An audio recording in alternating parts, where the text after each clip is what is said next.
मैं बड़ा हूँ, आपने मेरा नाम सुना ही होगा। कभी न कभी मेरा स्वाद भी अवश्य लिया होगा।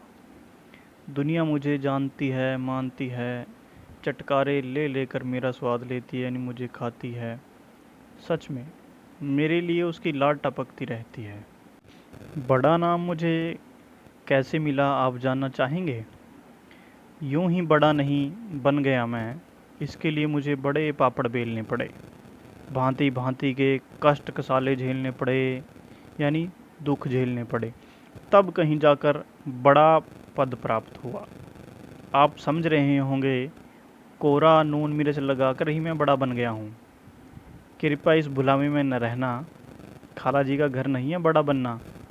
एक नंबर की टेढ़ी खीर है यह। तनिक मेरी राम कहानी भी सुनिए, सब समझ में आ जाएगा कि मैं बड़ा कैसे बना। मेरे पूर्व रूप से तो आप परिचित ही होंगे। पूर्व रूप यानी पहले का रूप। अरहर, उड़द, मूंग, मोठ आदि अन्न मेरे पूर्व रूप हैं, यानी ये दालें हैं। इन अन्नों को हथचक्की, पंचक्की, तेल चक्की या विद्युत चक्की में दलकर दाल बनाई जाती है। चक्की के दो पार्टों की रगड़ खाकर दाल बनने में जो मज़ा आता है, उसे आप नहीं जान सकते। हाँ, दो पार्टों के बीच में आपको भी पढ़ना पड़ जाए तो और बात है। कभी पढ़े आप दो पार्टों के बीच में? बोलिए। पढ़े होते तो मुझ पर क्या बीतती है अच्छी तरह महसूस करते आप लोग। विशेष रूप से मैं उड़द की दाल का बनाया जाता हूँ। यहाँ बड़ा कहता है कि मैं विशेष रूप से उड़द की दाल का बनाया जाता हूँ।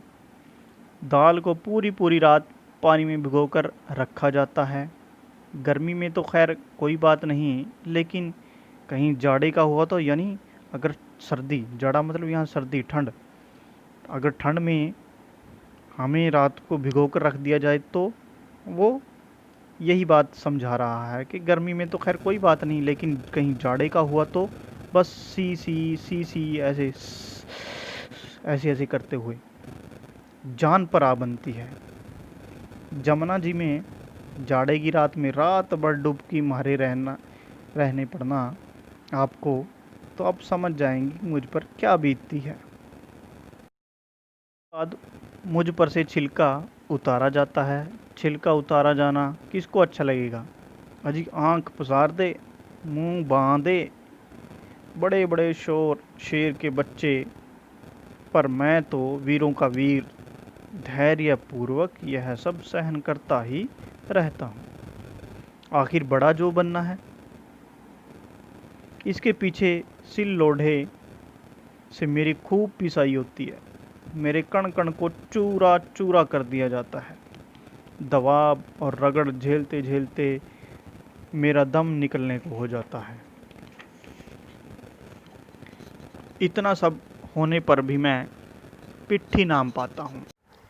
पिट्ठी बनने पर भी मेरा पीछा नहीं छोड़ा जाता। हाथों से खूब मथ मथ कर मेरा दम निकाला जाता है।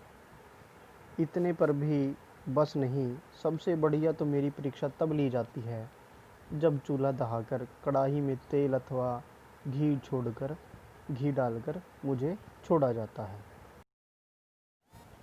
जब वह खोलने लगता है तो मुझे हाथ से गोल गोल बनाकर, हथेली से थेप थेप कर, मुझ में चपटापन लाकर, कभी कभी मुझ में किशमिश, काली मिर्च, गोला, गिरियाँ आदि भी भरकर उस खोलते तेल में छोड़ दिया जाता है। यानी जो तेल गर्म हो रहा है कढ़ाई के अंदर, उसके अंदर डाल दिया जाता है। सच जानना, एकदम छांक सा लग जाता है मेरे में। और इसके बाद तुरंत ही मुझे निकाल भी तो नहीं लिया जाता। निकालना तो दूर, जी भरकर उसमें रख कर उल्टे खूब लाल किया जाता है मुझे। कोंच कोंच कर देखा जाता है कि मैं अच्छी तरह सीख गया हूँ कि नहीं। अब मेरे सीखने के बारे में पूरी दिल जमाई कर ली जाती है। तब कहीं मुझे बाहर निकाला जाता है कि मैं अच्छी तरह सीख गया हूँ या नहीं। अब आप ही कहिए, अब आप ही राम लगती कहिए, है कोई जो इतना कुछ झेले बड़ा बनने के लिए। बाहर निकाल कर भी तो मुझे चैन नहीं लेने दिया जाता है। पिट्ठी में तो मसाले की भरमार की गई होती है, अब ऊपर से नून मिर्च और छिड़क दिया जाता है मुझ पर। इसे जले पर नून कहते हैं, यानी जले पर नमक इसी को कहते हैं। बस इस तरह इतना सब होकर मैं बड़ा बन पाता हूँ। प्लेटों में सजकर अचार चटनी के साथ स्वाद देता हूँ। कभी कभी पानी में भिगोकर मुझे ठंडा कर कर दही सौंठ के साथ भी मेरा जायका स्वाद लिया जाता है। किसी भी तरह कोई मेरा मज़ा ले, मुझे कोई इनकार नहीं। बस यही है मेरी राम कहानी। हाँ, मैं बड़ा हूँ। आपने मेरा नाम सुना होगा, कभी न कभी मेरा स्वाद भी लिया होगा। दुनिया मुझे जानती है, मानती है, चटकारे ले लेकर मेरा स्वाद लेती है। सच, मेरे लिए उसकी लार टपकती रहती है। तो बच्चों, ये थी हमारा आज का पाठ। धन्यवाद।